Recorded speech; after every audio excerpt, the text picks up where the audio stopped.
नमस्कार दोस्तों, इस वीडियो में हम पढ़ेंगे अफ्रीका महाद्वीप के बारे में। ठीक है ना दोस्तों। तो जो है यहाँ पर आपको ये जो पूरा महाद्वीप ये दिख रहा है, ठीक है ना, ये जो पूरा दिख रहा है दोस्तों, ये है हमारा अफ्रीका महाद्वीप। ठीक है ना। तो अफ्रीका महाद्वीप में दोस्तों इसके बारे में जो भी यहाँ पर मतलब रेगिस्तान है, जो भी झील है, ठीक है ना, जो भी यहाँ पर दोस्तों है, तो आइए यहाँ पर देख सकते हैं कौन कौन से पहले देश हैं। ठीक है ना। तो फ्रेंड्स देखिए, मैं आपको दिखा देता हूँ। ठीक है ना। तो फ्रेंड्स एक बार एक सेकंड में आपको पूरा पहले देश दिखा देता हूँ, कौन कौन से अफ्रीका में देश हैं।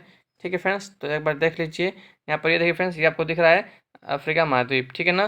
तो फ्रेंड्स यहाँ पर आप देख सकते हैं यहाँ पर कौन कौन सारे देश हैं। देखिए यहाँ पर सब आपको दिख रहा होगा। ठीक है, ये ऊपर का जो फ्रेंड्स ये यूरोप महाद्वीप है। ठीक है, और यहाँ पर हमारा भारत है, और इसके बगल में फ्रेंड्स जो ये है, ये पूरा हमारा अफ्रीका महाद्वीप है। ठीक है ना। तो यहाँ पर नीचे देख लीजिए, यहाँ पर ये साउथ अफ्रीका है, ये नामीबिया है, यहाँ अंगोला अंगोला देश है, यहाँ पर जो फ्रेंड्स जाम्बिया है, जिम्बाब्वे है, मेडागास्कर है, ठीक है ना, मोजाम्बिक है, तंजानिया है, केन्या है, इथियोपिया है, यहाँ पर डीआरसी है। ठीक है, और यहाँ पर देखिए गैबोन है। ठीक है फ्रेंड्स, तो यहाँ पर सारे कैमरून है, नाइजीरिया है, घाना है, गिनिया है, ठीक है, माली है। फ्रेंड्स यहाँ पर जितना भी देख रहे हैं, ठीक है, तो हम इस वीडियो में पढ़ने वाले हैं जो भी यहाँ पर यानी जो फ्रेंड्स झील है, जो नदियाँ हैं, जो घास के मैदान है, जो रेगिस्तान है, सब हम पढ़ेंगे इस वीडियो में। तो आइए दोस्तों पढ़ते हैं अफ्रीका महाद्वीप के बारे में और जानते हैं इसके बारे में। ठीक है ना। तो यह महाद्वीप क्षेत्रफल की दृष्टि से तथा जनसंख्या की दृष्टि से दूसरे स्थान पर है। इस महाद्वीप से कर्क रेखा, मकर रेखा, विषुवत रेखा गुजरती है। इस महाद्वीप का अधिकतम भाग जो है वह उत्तरी और फ्रेंड्स एक सेकेंड रुक जाइए। तो वो क क्षेत्र में स्थित है, अतः इसे गर्म महाद्वीप कहते हैं। ठीक है ना।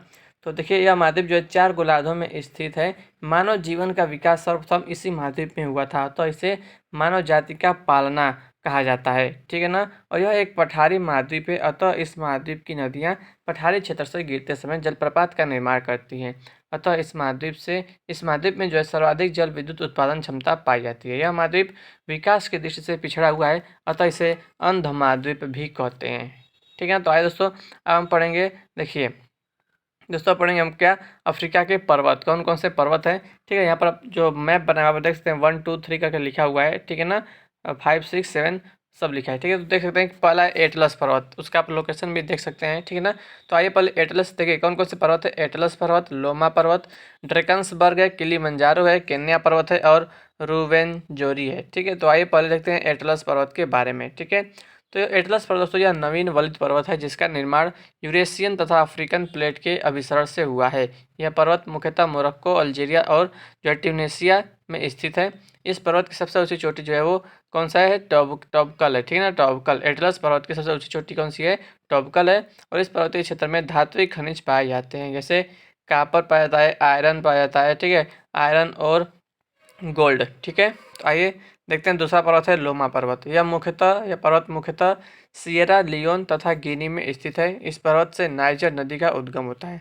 तो इम्पॉर्टेंट पॉइंट है, लोमा पर्वत से नाइजर नदी का उद्गम होता है। और फ्रेंड्स बिन तुमानी इसकी सबसे ऊंची चोटी है। लोमा पर्वत की सबसे ऊंची चोटी है कौन सा है, बिन तुमानी। ठीक है, तीसरा पर्वत आता है ड्रैकन्सबर्ग। यह दक्षिण अफ्रीका के पूर्वी भाग में स्थित प्राचीन वलित पर्वत है।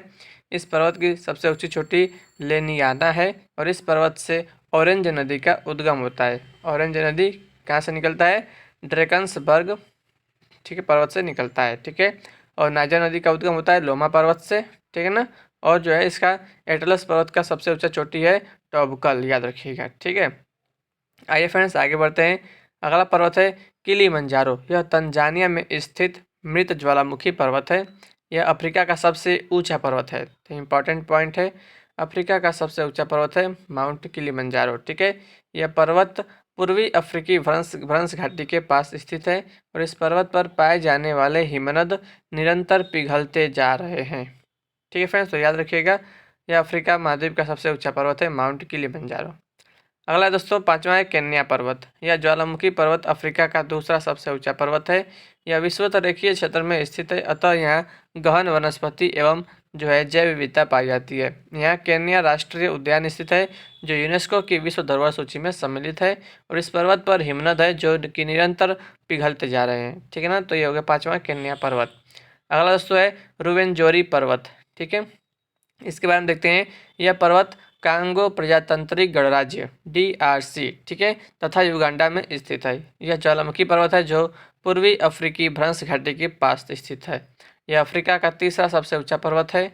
तीसरा है सबसे ऊंचा रुवेंजोरी। ठीक है, विश्वतरीय क्षेत्र में स्थित होने के कारण यहाँ बहुत अधिक जैव विविधता पाई जाती है, अतः यहाँ रुवेंजोरी राष्ट्रीय उद्यान स्थित है। इस पर्वत पर तांबे तथा कोबाल्ट के भंडार पाए जाते हैं और इस पर्वत पर पाए जाने वाले हिमनद नील नदी के प्रमुख जल स्रोत हैं।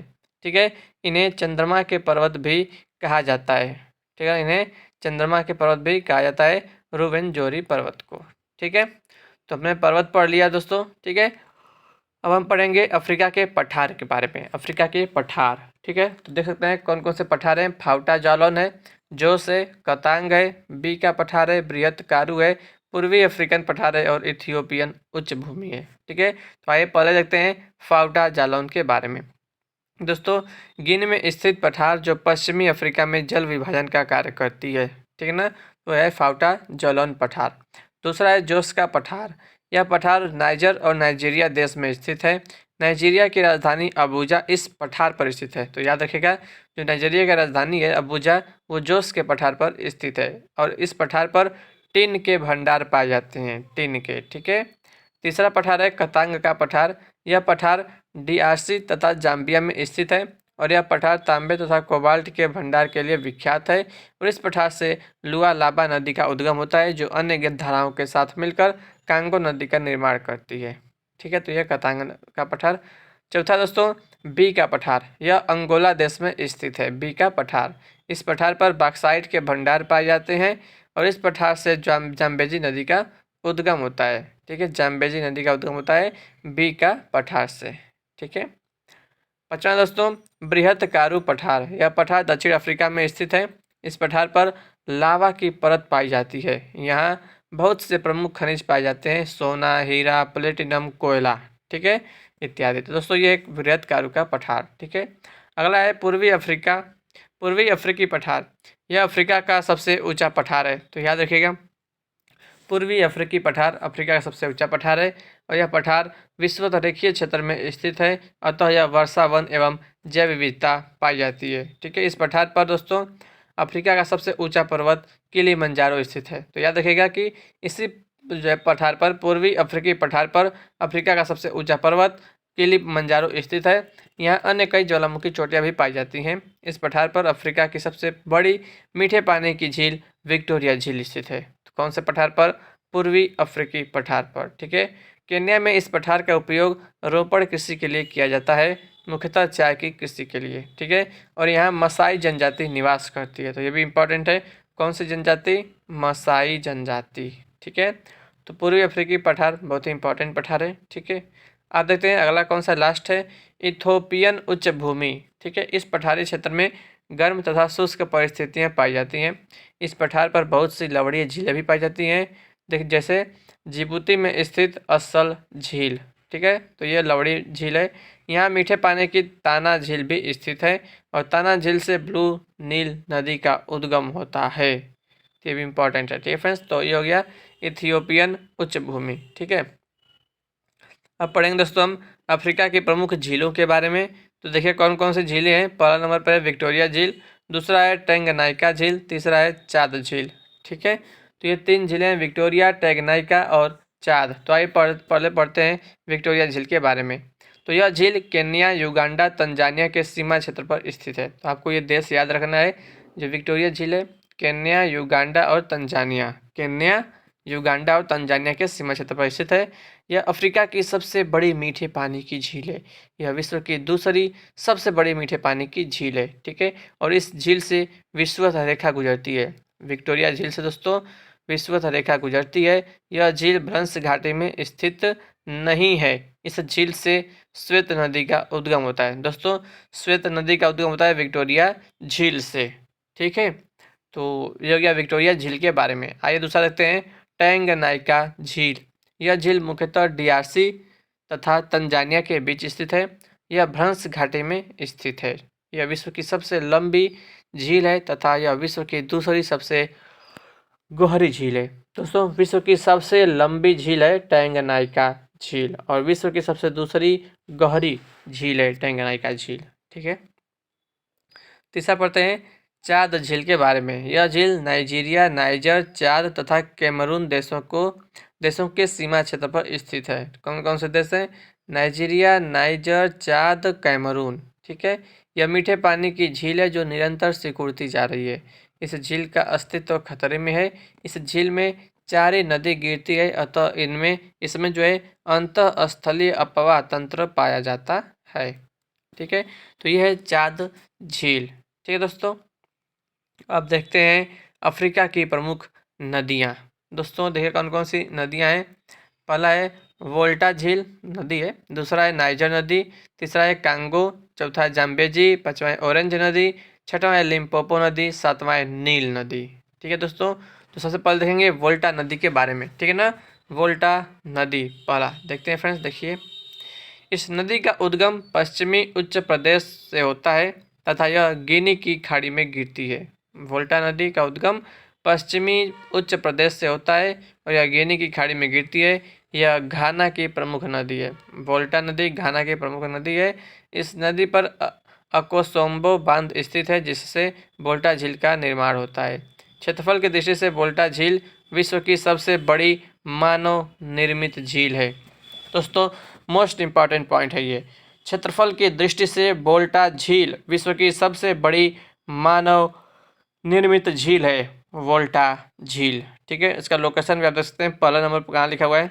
अब जहाँ पर पहला नंबर लिखा है दोस्तों वहाँ पर देख सकते हैं मैप में यहाँ पर। ठीक है, तो ये वोल्टा झील मानव निर्मित सबसे बड़ी झील है। ठीक है, क्षेत्रफल की दृष्टि से। दूसरी नदी आती है दोस्तों नाइजर नदी। इस नदी का उद्गम लोमा पर्वत से होता है तथा यह गिनी की खाड़ी में गिरती है। नाइजीरिया में इस नदी के डेल्टा क्षेत्र में पेट्रोलियम पाया जाता है और यह पश्चिमी अफ्रीका की सबसे लंबी एवं प्रमुख नदी है। माली का प्रमुख शहर टिम्बकटू इस नदी के किनारे स्थित है। ठीक है, माली देश है दोस्तों, उसका जो शहर है टिम्बकटू वो इसी नदी के किनारे स्थित है, नाइजर नदी के। इस नदी को घुमाव वाली और मोड़ वाली नदी भी कहते हैं। किस नदी को? नाइजर नदी को। नाइजर नदी को घुमाव वाली और मोड़ वाली नदी भी कहते हैं। ठीक है, तीसरा है कांगो नदी। विभिन्न धाराओं के मिलने से कांगो नदी का उद्गम होता है तथा यह अटलांटिक महासागर में गिरती है। यह विश्व की सबसे गहरी नदी है तथा दूसरी सबसे बड़ी नदी है। दोस्तों याद रखिएगा कांगो नदी के बारे में क्या स्पेशलिटी है। यह विश्व की सबसे गहरी नदी है। कांगो नदी विश्व की सबसे गहरी नदी है और दूसरी सबसे बड़ी नदी है। ठीक है ना, दूसरी सबसे बड़ी नदी है। ठीक है ना। और दोस्तों देखिए कांगो नदी के बारे में, इस नदी में विश्व की सर्वाधिक जल विद्युत उत्पादन क्षमता पाई जाती है।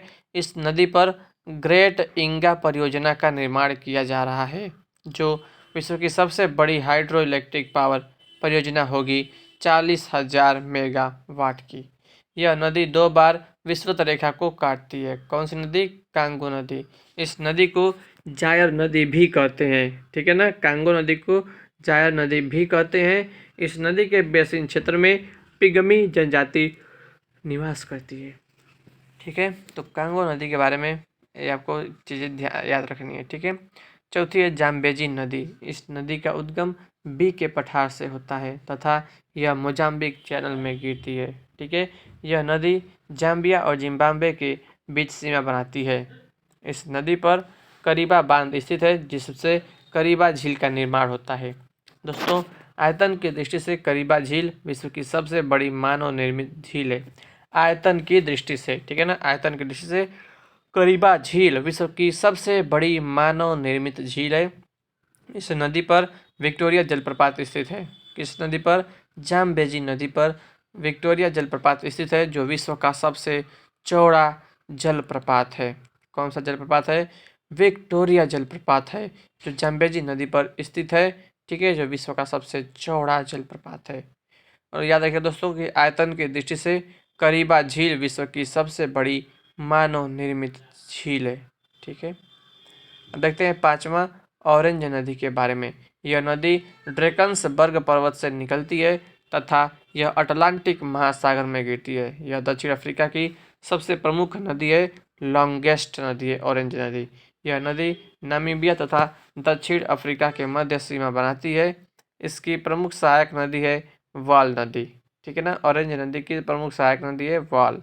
ठीक है, तो दोस्तों ऑरेंज नदी जो है नामीबिया और दक्षिण अफ्रीका के मध्य सीमा बनाती है, तो ये भी याद रखिएगा। ठीक है, छठवां देखते हैं लिम्पोपो नदी के बारे में। यह नदी मकर रेखा को 2 बार काटती है। ठीक है दोस्तों, जो लिम्पोपो नदी है मकर रेखा को 2 बार काटती है। ठीक इसी प्रकार दोस्तों भारत में भी एक जो है नदी है जो कर्क रेखा को 2 बार काटती है। ठीक है, वो कौन सी नदी है कमेंट करके जरूर बताइएगा आप। ठीक है ना, तो लिम्पोपो नदी है दोस्तों, ये मकर रेखा को 2 बार काटती है।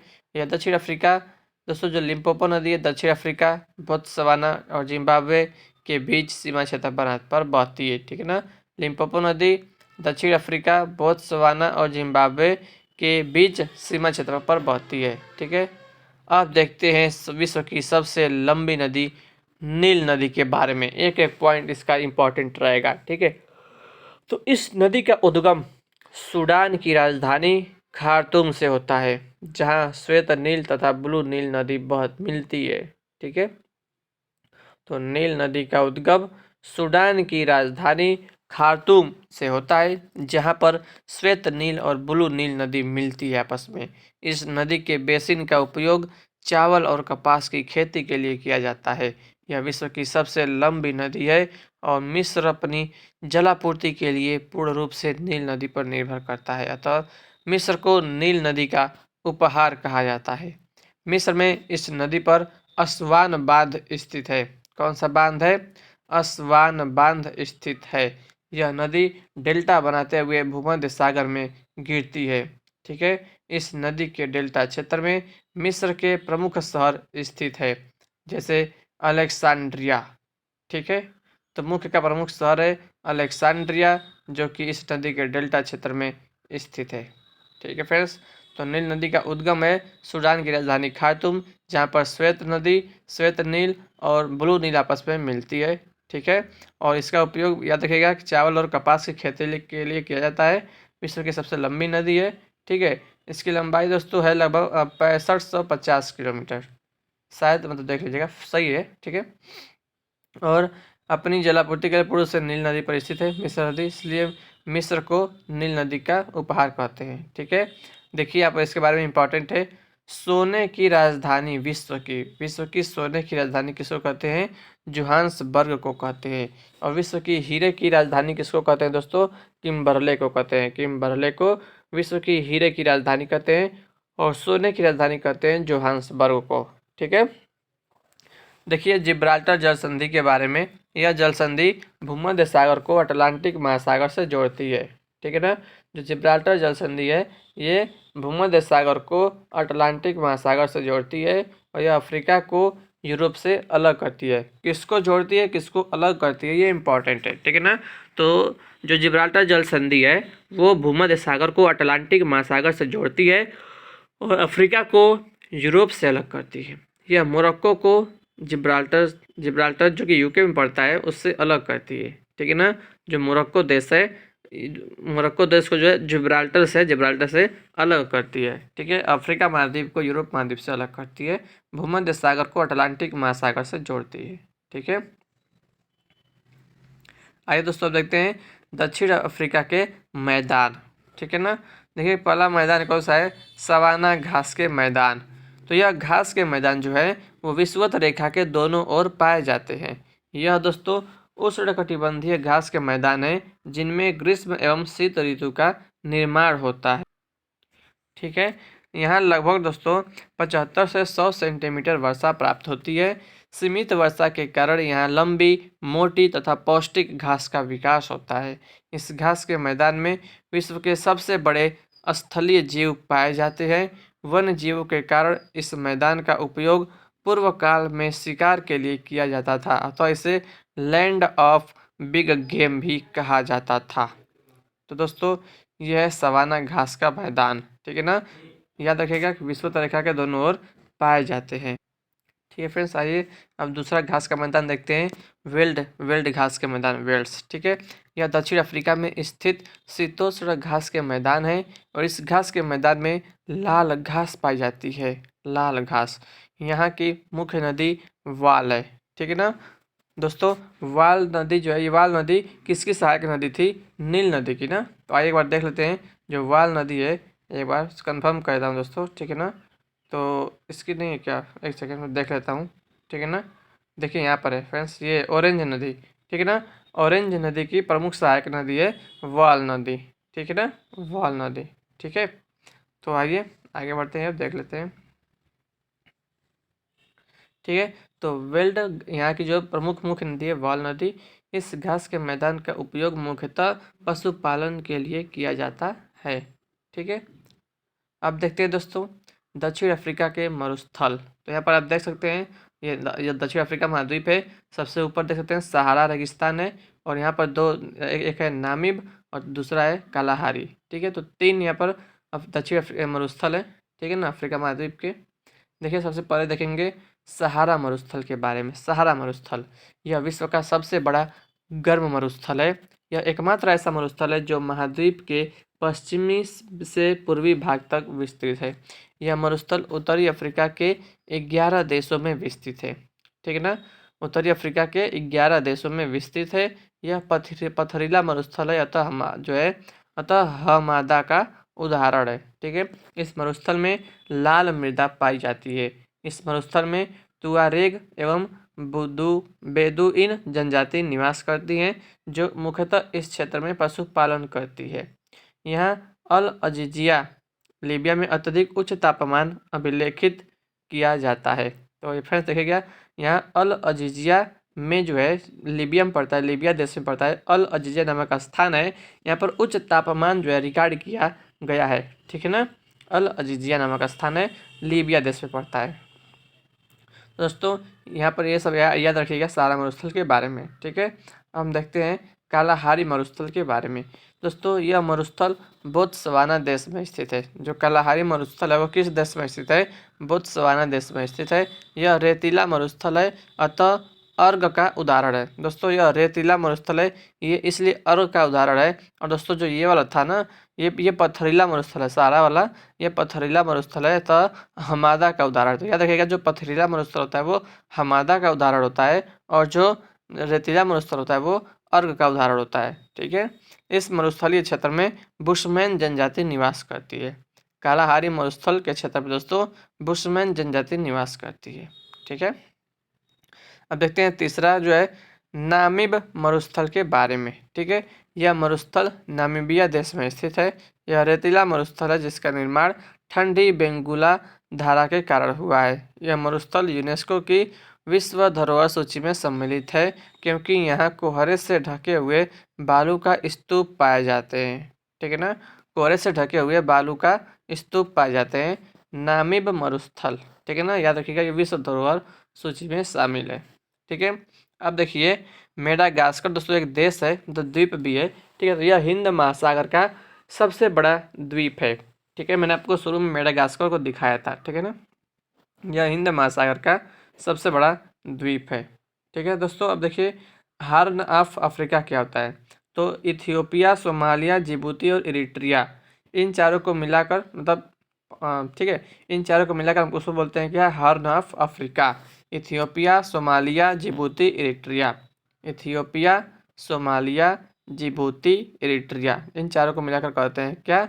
Horn of Africa.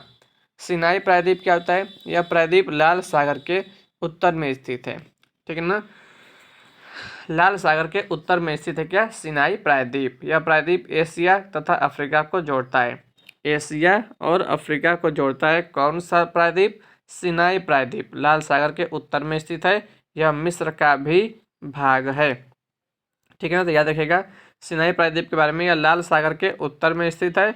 यह अफ्रीका और एशिया महाद्वीप को जोड़ता है। यह प्रायद्वीप जो है एशिया अफ्रीका को जोड़ता है, मिस्र का भी भाग है। ठीक है, स्वेज नहर के बारे में मोस्ट इंपॉर्टेंट पॉइंट है। स्वेज नहर इंपॉर्टेंट है।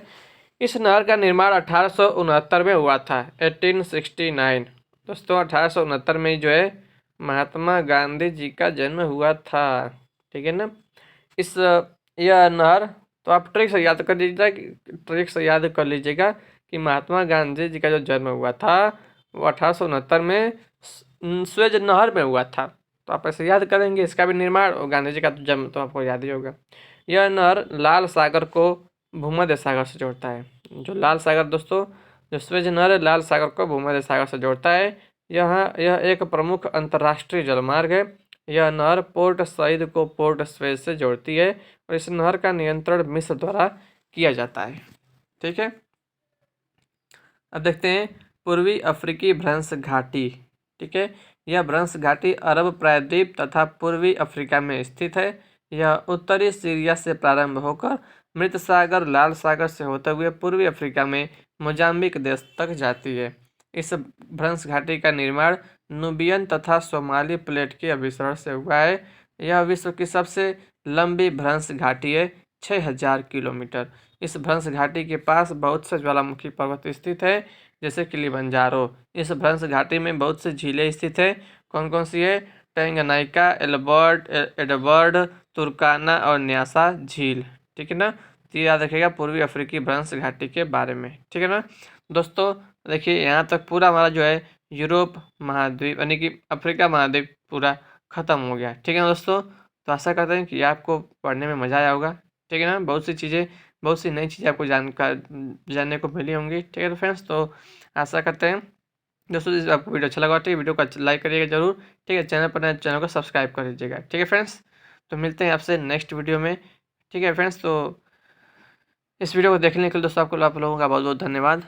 जय हिंद, जय भारत, वंदे मातरम।